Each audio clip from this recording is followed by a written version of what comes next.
বন্যার রান্নাঘরে আপনাদের স্বাগতম। তো আসসালামু আলাইকুম। আজকে আপনাদের মাঝে নিয়ে এসেছি ঐতিহ্যবাহী গরুর মাংসের আচার রেসিপি। এটা একবার যে খেয়েছে এর ফ্যান না হয়ে সে পারবেই না। যাদের খাবারে একদম রুচি নেই তাদের জন্য এমন একটি যদি আচার থাকে তাহলে রুচি ফিরে আসবে।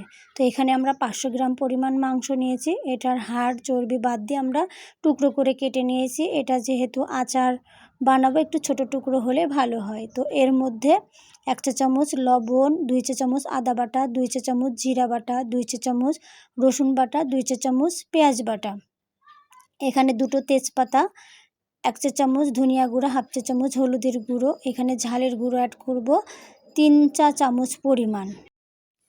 এখানে ঝালটা আপনারা অ্যাড করবেন যে যেমন ঝাল পছন্দ করেন সেই অনুযায়ী। যেহেতু আচারে শুকনো ঝাল অ্যাড হবে এই জন্য আমরা 3 চা চামচ পরিমাণ দিয়েছি এবং 5টা এলাচ একটু থেতো করে দিয়েছি এবং পরিমাণ মতো সরিষার তেল দিয়ে আমরা মাখিয়ে রাখবো।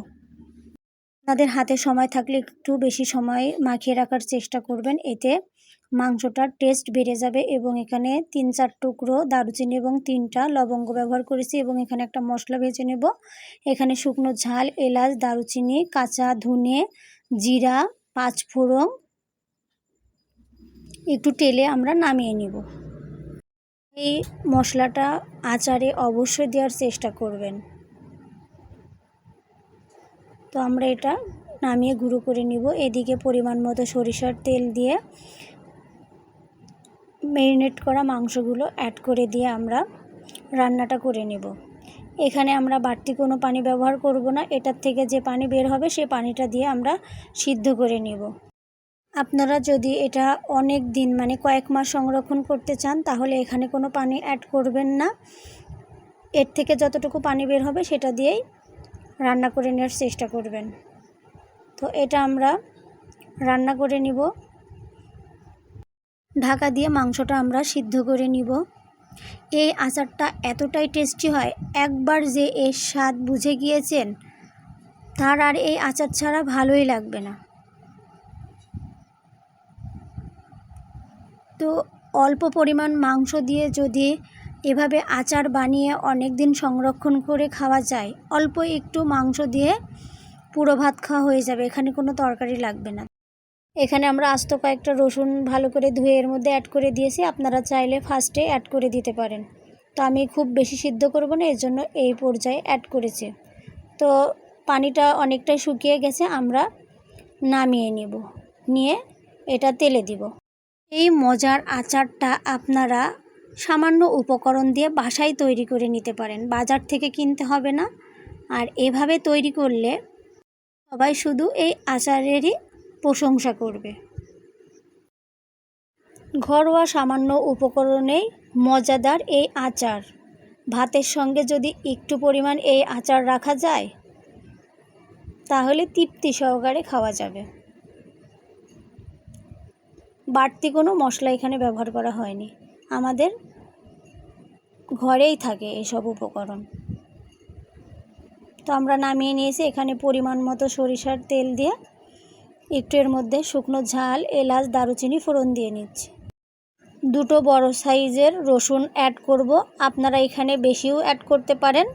রসুনটা স্বাস্থ্যের জন্য খুবই উপকারী। আর এই রসুনটা খুব বেশি ভাজবেন না, একটু নেড়েচেড়ে এর মধ্যে ভেজে রাখা মাংসগুলো আমরা অ্যাড করে দিব। দিয়ে বাকিটুকু যে সিদ্ধ হতে বাকি আছে সেটা আমরা সিদ্ধ করে নেব।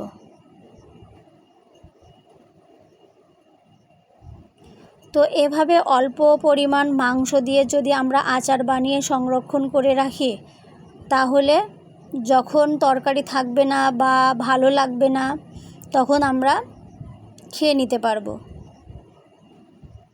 আর যদি এমন মজাদার গরুর মাংসের আচার থাকে তাহলে তো খিদে বারবার লাগবে। তো এদিকে যে ভেজে রাখা মশলাটা আমরা অ্যাড করে দিচ্ছি, এতে আচারের আসল ফ্লেভার স্বাদ এটার মধ্যে। তো এই মশলা দিয়ে আমরা আর কিছুক্ষণ ভেজে নিব। এই মশলাটা আপনারা অল্পখানি যখন ম্যারিনেট করা হয়েছিল তখনও অ্যাড করতে পারেন এবং বাকিটুকু শেষ পর্যায়ে। তো আমি একবারে অ্যাড করেছি, দেখুন হয়ে গেছে, এর থেকে বেশি ভাজা যাবে না। এর মধ্যে অ্যাড করব 2 চা চামচ লেবুর রস। আপনারা চাইলে এখানে ভিনেগারও অ্যাড করতে পারেন। অনেকের এই ভিনেগারের টেস্টটা পছন্দ হয় না, এজন্য এখানে তারা লেবুর রস ব্যবহার করবেন। তো দেখুন হয়ে গেছে। এর থেকে বেশি ভাজা যাবে না, তাহলে ওভারকুক হয়ে যাবে, ভালো লাগবে না। তো এই লেবুর রসটা দেওয়ার কারণ হচ্ছে এটা অনেক দিন ভালো থাকবে। তো আমরা নামিয়ে পরিবেশন করে নিয়েছি। দেখুন লুকটা কত সুন্দর এসছে, জাস্ট অসাধারণ। কাচের বয়ম নিয়ে নিয়েছি, আর এতে যেন পানি না থাকে সেদিকে খেয়াল রাখবেন। এভাবে কাচের বয়মে সংরক্ষণ করে আপনারা অনেক দিন খেতে পারবেন। বিশেষ করে যারা বাইরে থাকেন এভাবে সংরক্ষণ করে নিয়ে যেতে পারেন। তো এভাবে সংরক্ষণ করে আপনারা অনেক দিন খেতে পারবেন। এটা কোনো গরম করতে হবে না, কোনো ঝামেলা ছাড়াই যখন মন চাইবে তখন খেতে পারবেন। এভাবে আপনারা আচারটা কয়েক মাস সংরক্ষণ করতে চাইলে অবশ্যই ডুবো তেলে রাখার চেষ্টা করবেন। যখন আচারটা তেলে দেবেন তখন তেলের পরিমাণটা একটু বেশি দিয়ে নেবেন, তাহলে আচারটা খুবই ভালো থাকবে। আর লাস্টে যে আমরা লেবুর রসটা দিয়েছি এতে একটু টকটক ভাব আসবে, আচারটা আরও টেস্ট বেড়ে যাবে। তো এভাবে বয়মে আপনারা সংরক্ষণ করে যখন মন তখন খেতে পারবেন। তো আমার আচারটা কেমন হয়েছে অবশ্যই জানিয়ে যাবেন। এভাবে ডুবো তেলে রাখলে আচারটা অনেক দিন ভালো থাকবে, একটুও নষ্ট হবে না। যারা কয়েক মাস রাখবেন তারা অবশ্যই এই ডুবো তেলে রাখার চেষ্টা করবেন। সবাই ভালো থাকবেন আর এটা ট্রাই করবেন। আল্লাহ হাফেজ।